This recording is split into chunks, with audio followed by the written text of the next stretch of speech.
Anyway, pinulutan na naman muli ng It's Showtime host na si Kim Chiu dahil sa spills dito sa segment ng Especially For You kung saan tila may hugot daw ito tungkol sa mga hindi priority. Ano kaya ang sin ni Paolo Abilino rito? May gagawin kaya siyang para hindi makarelate sa hugot na ito si Kim? Ayan.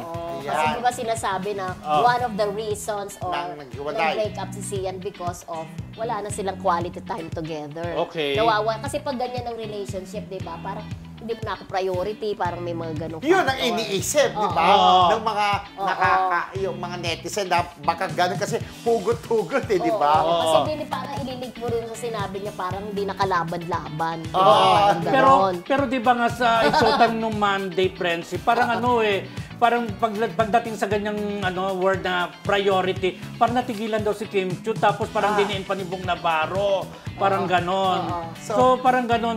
Para kaninong ina-apply yung sa dating relasyon ba o sa bagong naliling sa kanya? Kasi ano ba? Kinoconnect din kay Paolo eh, di ba? Parang alam mo kung sinong priority mo, di ba?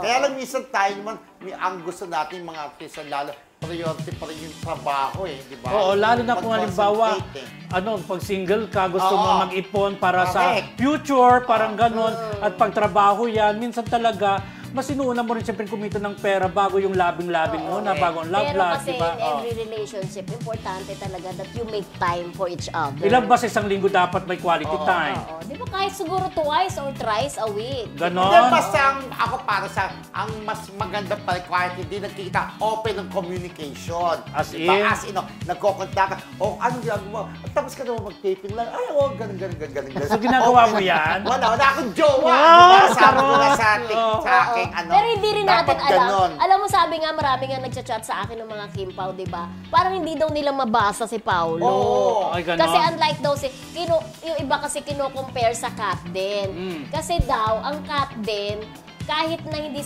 pa sila magkasama sa project. Kasi ramdam mo. Magsushooting pa lang sila eh, di ba? Pero may mga may mga ramdam mo na sila, kasi nag-e-effort si Alden na mag-date. Sila ni Catherine. Yun ang gusto nilang makita kay Paolo sana. Na kasi madalas nilang makita, marami silang mga videos together, pero related sa work.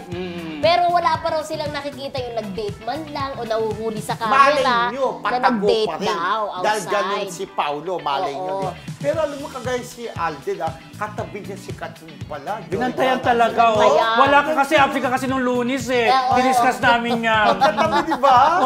Hinintay hanggang tawagin ng pangalan, di ba? Magpaliwanag ka bakit wala ka nung Monday. Kasi that time po,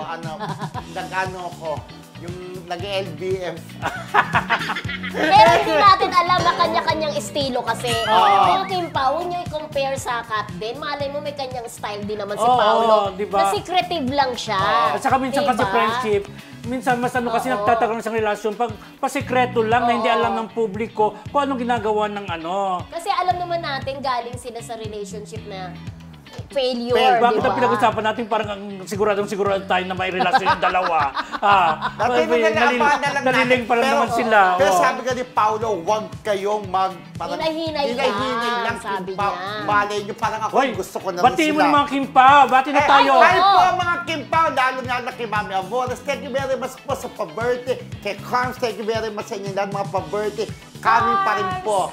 Siyempre, ang kaibigan natin si Joel Peña ng Lipa City. Hello po. Kim Pao din ba siya? Mga Kim Pao din siya. Kaya nga gusto niya dalhin sa Lipa City dahil napakaganda na kanilang lugar. Dadalhin sa kainan ng Lomi Goto. Kaya nga, meron silang hasag na Eat, Pray, Love Lipa. So, Joel Peña. pangarap niya, ilusyon din niya dalhin ng Kim Pao sa Lipa? Oo, sabi niya. Bongga.